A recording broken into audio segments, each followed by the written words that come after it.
Ô Felipe, vamos falar um pouquinho, né, de expectativa aí, em relação ao mercado que abre amanhã, depois eu vou pedir também a opinião aqui do Rodrigo.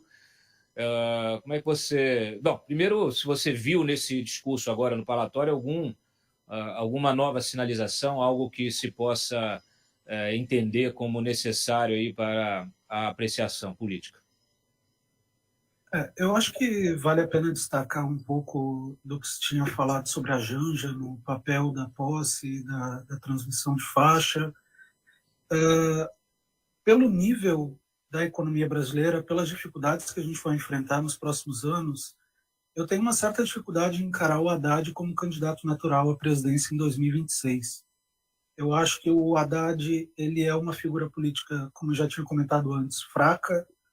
Ele não é uma figura política que vá conseguir transmitir esse sentimento populista que o Lula tem em torno dele, essa organização do governo Lula e essa conexão com a população e com o eleitorado, que já foi colocada à prova nessa eleição. Né? A gente teve um resultado muito fraco por parte do que se esperava.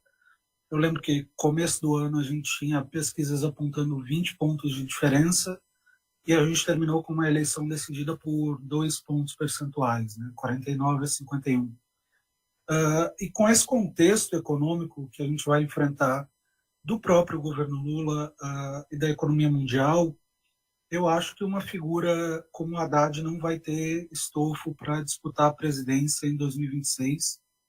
E nesse cenário, valeria mais a pena a gente prestar atenção na Janja, como a gente já tinha comentado até pessoalmente, né, reeditando uma versão de Perón e Evita. É bem possível que a gente veja isso no Brasil, sim, em 2026. Eu não me surpreenderia tanto. Acho que essa naturalidade com que se vê o Haddad é exagerada. A gente não vai ter espaço para isso. Como eu disse antes, eu não vejo o Haddad como uma figura tão radical quanto boa parte do partido. Acho que há nomes bem piores dentro do PT, alguns até nomeados para o próprio ministério do Haddad, né, como Nelson Barbosa, por exemplo. Mas o próximo governo ele vai ter uma reforma tributária para enfrentar, que é muito clara, não tem como fugir disso, ele vai ter que reeditar a medida do teto de gastos. A gente já está muito evidente, foi falado disso no discurso do Lula hoje, de que o teto de gastos vai ser derrubado. Isso significa que ele vai ter que implementar outra medida fiscal no lugar, provavelmente uma medida paliativa para os próximos anos, para ver como a economia vai reagir, como ele vai conseguir conciliar dentro do orçamento todas essas demandas sociais enfim, que o populismo econômico dele agrega em torno de si. Né?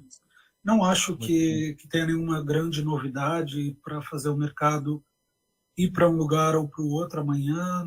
Não houve nenhuma mudança significativa em relação a todo o discurso do Lula. Não há nenhum fato concreto, não há nada tão relevante para movimentar o mercado nesse sentido.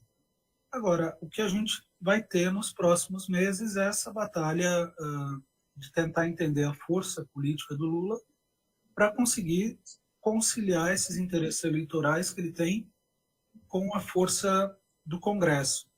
Agora, um ponto que eu estava, inclusive, pesquisando agora há pouco, só para confirmar, mas o orçamento discricionário da União, ou seja, aquilo que o governo tem livre para gastar ao longo do ano, ele está em torno de 89 bilhões de reais.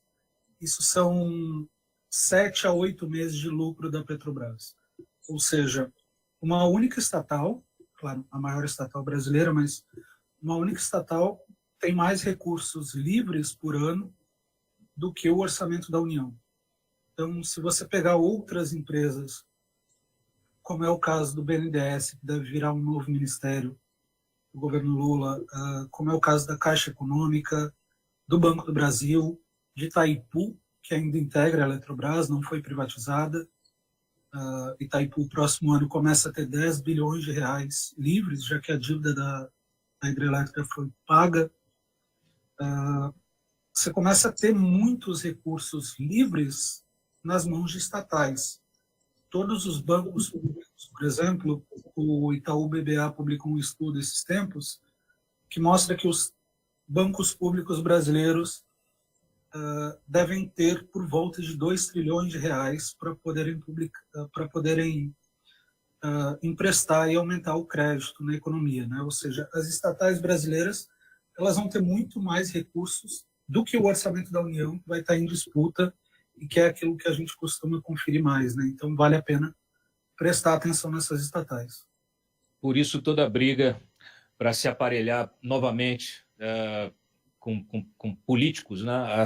Esses bancos estatais, ou no caso aqui dos bancos, muita gente do Banco do Brasil me chamou a atenção, eu estava de folga essa semana, mas saiu a nomeação da nova presidente, né, do Banco do Brasil, que é apenas uma gerente executiva. Isso nunca aconteceu, né? Pegar uma pessoa de terceiro escalão e colocar na presidência do banco, uma coisa que quebra a hierarquia do banco, e essa quebra ela sempre tem um objetivo político, de angariar, primeiro eliminar qualquer possível resistência de quem está já na cúpula ou próximo à cúpula e substituir por gente nova e muito ambiciosa que topa tudo para executar a missão política dentro, à frente, né, nesse caso aí, de um banco tão importante como o Banco do Brasil.